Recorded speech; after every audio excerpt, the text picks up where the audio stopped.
Good morning 6th class. आज मैं आपको हिंदी फर्स्ट में लेसन 14 का दूसरा पार्ट पढ़ा रही हूँ। कल मैंने एक पार्ट पढ़ा दिया था, सेकंड पार्ट इस तरह है। कल हम स्वामी विवेकानंद के पहले नीति वचन पढ़े थे, अब आगे से पढ़ रहे हैं। दूसरों गुलामी को कर्तव्य समझना ना कितना आसान है। स्वामी विवेकानंद कहते हैं कि जो हम लोग किसी के यहाँ नौकरी करते हैं या किसी के यहाँ काम करते हैं, उसको हम अपना कर्तव्य समझ लेते हैं। ये बहुत हम आसान समझते हैं। वास्तव में ये हमारे लिए एक गुलामी होती है कि हम अपना जीवन अपने हिसाब से नहीं जी पाते हैं। जो अगर हम उसकी गुलामी करें तो वो जैसा कहेगा, जिसका कार्य करे उसी तरह हमें करना चाहिए। उसे हमें गलत समझना हो, हम सही समझते हो, लेकिन हमें उसका काम करना ही पड़ता है। इसको हम कितना आसान समझते हैं, जबकि ये आसान कार्य नहीं है। वैसे ही दुख आते हैं, वैसे ही मृत्यु होती है और वैसे ही बुराइयां जन्म लेती हैं। भय यानी डर, डर से हम दुखी होते हैं, डर से ही हमें मृत्यु प्राप्त होती है। इतना हम डर जाते हैं कभी कभी हमारी मृत्यु हो जाती है, और डर से ही हमारे अंदर अनेकों बुराइयां जन्म ले लेती हैं। जब हम डर जाते हैं तो हम कोई भी बुरा कार्य करने के लिए भी तत्पर हो जाते हैं, तो हमारे अंदर अनेक बुराइयां भी जन्म ले लेती हैं। हम जितना ही शांत रहेंगे, हमारे स्नायु जितने ही उत्तेजित होंगे, हम उतना ही अधिक हमारे स्नायु जितने ही कम उत्तेजित होंगे, हम उतना ही अधिक प्रेम कर सकेंगे और हमारा कार्य उतना ही अधिक अच्छा होगा। विवेकानंद जी कहते हैं कि हमारा अगर स्वभाव शांत रहेगा और हमारे स्नायु जितने ही कम उत्तेजित होंगे, यानी हमारी ग्रंथियाँ जो भी हैं कम उत्तेजित होंगी, तो हम उतने ही अच्छे रहेंगे, हम उतने ही अधिक प्रेम कर सकेंगे। यानी हमारे अंदर गुस्सा नहीं होगा, हम शांत रहेंगे तो हमारे अंदर क्रोध की भावना नहीं आएगी। क्रोध की भावना नहीं आएगी तो हमारे अंदर कोई विकार नहीं आएगा, कोई गलत भावना नहीं आएगी। और हम शांत रहेंगे तो हम दूसरों से प्रेम कर सकेंगे, और जब हम दूसरों से प्रेम कर सकेंगे तो हमारे प्रेम के कारण हर कोई हमारा कार्य करवाना चाहेगा, हमारे प्रति प्रेम का भाव रखेगा, तो हमारा कार्य और अधिक अच्छा होगा। हमारा उद्देश्य है संसार का भला करना, ना कि अपने नाम का ढोल पीटना। विवेकानंद जी एक संत थे, तो वो कहते हैं कि संतों का उद्देश्य जो होता है वो संसार के लिए अच्छे काम करना होता है, संसार के भले के काम करना होता है, ना कि अपने नाम का ढोल पीटना, ना कि अपनी प्रशंसा करवाना। मैं उसी को महात्मा कहता हूँ जिसका हृदय गरीबों के लिए रोता है, अन्यथा वह तो दुरात्मा है। फिर कहते हैं विवेकानंद जी कि मैं उसी व्यक्ति को अच्छा व्यक्ति कहूँगा, महात्मा कहूँगा, जिसका हृदय, जिसका दिल गरीबों के दुख में दुखी होता है, यानी रोता है। और वो तो कहीं से भी अच्छा आदमी नहीं हो सकता। जो गरीबों को देखकर खुश होता है वो हमेशा दुरात्मा ही कहलाएगा, बुरा आदमी ही कहलाएगा। उठो और काम में लग जाओ, यह जीवन भला है कितने दिन। जब तुम संसार में आए हो तो कुछ चिन्ह छोड़कर इस जगत में जाओ, अन्यथा तुम में और पशुओं में अंतर ही क्या।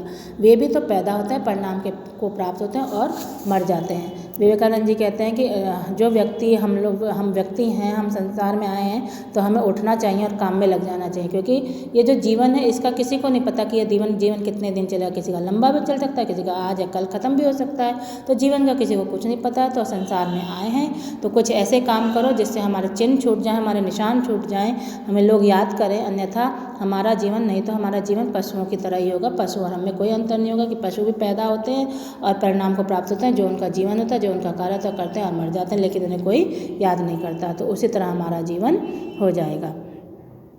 इसके बाद आते हैं वचन, नीति वचन है जो महर्षि व्यास जी के। महर्षि व्यास जी कहते हैं कि दूसरों के लिए वही चाहो जो तुम अपने लिए चाहते हो। तो व्यास जी कहते हैं कि हर व्यक्ति को वही चाहना चाहिए जो वो दूसरे के लिए चाहता है, या जो वो अपने लिए चाहता है वही उसे दूसरे के लिए चाहना चाहिए। और जो अपने लिए प्राप्त करना चाहिए वो दूसरों को भी देने का भाव रखना चाहिए, दूसरे के लिए भी वही चाहना चाहिए। इस जगत में कोई संबंध नित्य नहीं है, अन्य अपनी देह का भी नहीं। क्या यह कहने की आवश्यकता है। व्यास जी कहते हैं कि इस संसार में हमारा कोई भी संबंध, माता पिता, भाई बहन, पति पत्नी, किसी का भी संबंध हमेशा नहीं रहने वाला, क्योंकि एक ना एक दिन हम सबको मृत्यु प्राप्त हो जाती है। और यहाँ तक कि हमारी जो देह होती है, हमारा शरीर होता है, वो भी हमारा नहीं होता, क्योंकि वो भी एक दिन मिट्टी में आया, मिट्टी में ही मिल जाता है। तो ये बात हमें कहने की आवश्यकता नहीं होनी चाहिए। जो जैसा शुभ या अशुभ कर्म करता है अवश्य उसका फल भोगता है। फिर व्यास जी कहते हैं कि जो भी व्यक्ति जैसा कर्म करता है, शुभ या अशुभ यानी अच्छा या बुरा, उसे उसका ही फल अवश्य मिलता है। बुरा हो तो बुरा, अच्छा हो तो अच्छा। जैसे कि बछड़ा हजारों गौओं के बीच अपनी माता को ढूंढ लेता है, उसी प्रकार पहले क्या किया हुआ कर्म कर्ता को पहचान कर उसका अनुसरण करता है। तो व्यास जी कहते हैं कि जिस तरह हम कितनी गायें होती हैं, उनके रंग एक जैसे होते हैं, तो हम उन्हें पहचान नहीं पाते कौन सी गाय किसकी है कि और कौन सी गाय का बछड़ा कौन सा है। लेकिन बछड़ा जो है हजारों गौओं के बीच में अपनी माँ को पहचान लेता। उसी तरह भगवान भी चाहे कितना भी कर्म कभी का किया हो, कितना पुराना हो, लेकिन अब करने वाले को देखकर पहचान ही लेता है और उसे उसके हिसाब से उसका फल देते हैं। अच्छे के हिसाब से अच्छा और बुरे के हिसाब से बुरा। आखिरी वाक्य है उनका, आखिरी के वाक्य हैं, जो सज्जनों का किसी भी प्रकार अहित करता है उसकी आयु, संपत्ति, यश, धर्म, पुण्य, आशीष, श्रेय ये सब नष्ट हो जाते हैं। वो कहते हैं कि व्यास जी कहते हैं कि जो भी व्यक्ति किसी अच्छे व्यक्ति का बुरा करेगा उसके साथ भी बुराई होगा, उसकी आयु यानी उसके जीवन, उसकी संपत्ति, उसका धन, उसका नाम, उसका धर्म, उसका पुण्य, आशीष, श्रेय अब तक जो प्राप्त किया वो सब नष्ट हो जाते हैं। इसलिए हमें कभी भी किसी अच्छे इंसान के साथ बुरा नहीं करना चाहिए। आखिरी वाक्य है, मनुष्य जिस समय पशु तुल्य आचरण करता है उस समय वह पशुओं से भी नीचे गिर जाता है। जो भी व्यक्ति है वो मनुष्य है और वो पशुओं की तरह का व्यवहार करने लगेगा और पशुओं का सा जीवन जिएगा तो उसी समय उसका जीवन जो है पशुओं से भी नीचे, उसका जो है व्यक्तित्व है वो पशुओं से भी नीचे गिर जाता है, पशुओं से भी बदतर हो जाता है। इसके बाद लास्ट 2 वचन हैं रविन्द्रनाथ टैगोर के। मनुष्य सर्वत्र ही अपनी तुच्छ अशुद्ध बुद्धि और तुच्छ प्रवृत्ति का शासन फैलाकर कहीं भी सुख शांति का स्थान न रहने देगा। विवेकानंद जी रविन्द्रनाथ टैगोर कहते हैं कि मनुष्य जो है सर्वत्र सभी तरफ अपनी छोटी अशुद्ध बुद्धि यानी जिसमें कोई ज्ञान नहीं है, अशुद्ध बुद्धि और तुच्छ प्रवृत्ति और छोटी धारणा प्रवृत्ति, छोटी इच्छाओं का जो शासन है वो फैलाकर कहीं भी सुख शांति का स्थान नहीं रहने देगा। मतलब अपनी गलत हरकतें, गलत बातें, अशुद्ध बुद्धि ये सब फैलाकर सुख शांति से कहीं भी अपना जीवन नहीं बिताने देगा। चिड़िया के पंखों को सोने से भर दो, बस फिर वह कभी आकाश में नहीं उड़ सकेगी।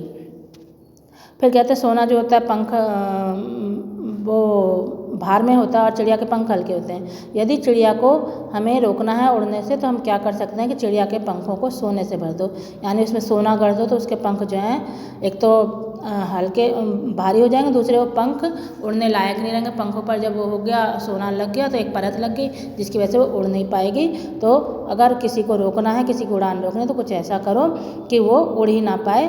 तो जिस तरह चिड़िया के परों को अगर हम रोकना चाहते हैं तो हम उसमें सोना गढ़ देंगे तो वो उड़ नहीं पाएगी। उसी तरह अगर हम किसी को आकाश में मतलब किसी को ऊंचाइयों पर नहीं जाने देना चाहते हैं तो उसको कुछ ऐसा करना चाहिए उसका कि वो अपनी ऊंचाइयों पर ना जा सके। तो पाठ समाप्त होता। आशा करती हूँ आपकी समझ में आ गया होगा।